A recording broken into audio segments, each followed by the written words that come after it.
എല്ലാ പ്രിയപ്പെട്ടവർക്കും A and B world എന്ന ഞങ്ങളുടെ യൂട്യൂബ് ചാനലിലേക്ക് സ്വാഗതം.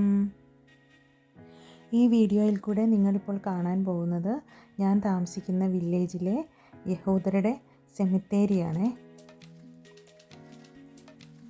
ഒരാൾ മരിച്ചു കഴിഞ്ഞാൽ മൃതദേഹം ഒരു പെട്ടിയിലാക്കി ഈ സ്ഥലത്താണ് കൊണ്ടുവന്ന് വയ്ക്കുന്നത്.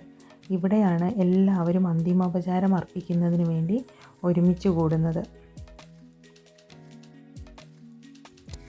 എല്ലാ സെമിത്തേരിയിലും ഇങ്ങനെയാണോ എന്നറിയില്ല. എന്തായാലും ഞാൻ താമസിക്കുന്ന വില്ലേജിലെ സെമിത്തേരിയിൽ കയറി വരുമ്പോൾ വലത് സൈഡിൽ തന്നെ രാജ്യത്തിന് വേണ്ടി സേവനമനുഷ്ഠിച്ച് മരണപ്പെട്ട ഉദ്യോഗസ്ഥർക്ക് വേണ്ടിയിട്ടാണ് ഈ സ്ഥലം മാറ്റി വെച്ചിട്ടുള്ളത്. എൻ്റെ എംപ്ലോയറുടെ മകൻ വർഷങ്ങൾക്ക് മുന്നേ 34 വർഷങ്ങൾക്ക് മുന്നേ ഒരു യുദ്ധത്തിലാണ് മരണപ്പെട്ടത്. അതുകൊണ്ട് അദ്ദേഹത്തിൻ്റെ കല്ലറ ഏറ്റവും ആദ്യം തന്നെ അവിടെ നമുക്ക് കാണാൻ സാധിക്കും.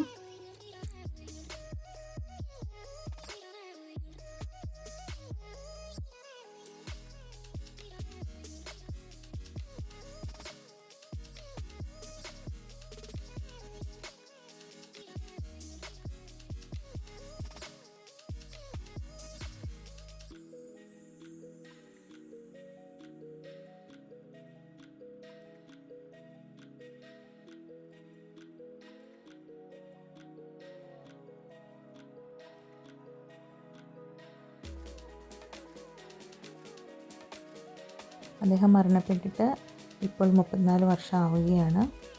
ഇടയ്ക്കിടയ്ക്ക് വന്ന് ഞാൻ ഇങ്ങനെ ചെടികൾ മാറ്റി വയ്ക്കുകയും വെള്ളം ഒഴിക്കുകയൊക്കെ ചെയ്യും. കല്ലറയുടെ മുകളിൽ ഇങ്ങനെ കല്ലുകൾ പെറുക്കി വെച്ചിരിക്കുന്നത് നിങ്ങൾ ശ്രദ്ധിച്ചിട്ട് കാണും. ഈ മരിച്ച ആളുമായിട്ട് കല്ല് പെറുക്കി വെക്കുന്നവർക്ക് ഉള്ള ആൽബന്ധത്തെയാണ് ഇത് സൂചിപ്പിക്കുന്നത്. പൂക്കളൊക്കെ വെച്ച് കഴിഞ്ഞാൽ അത് എത്രയും പെട്ടെന്ന് അത് കരിഞ്ഞൊക്കെ പോയി വാടിയൊക്കെ പോകും. പക്ഷേ കല്ലുകളാണെങ്കിൽ അത് എത്ര നാൾ വേണമെങ്കിലും അങ്ങനെ തന്നെ ഇരിക്കും. അത്രയും സ്നേഹവും ആത്മബന്ധവും അവരോടുണ്ടെന്നുള്ള ഇതിൻ്റെ ഓർമ്മപ്പെടുത്തലാണ് ഈ കല്ലുകൾ സൂചിപ്പിക്കുന്നത്.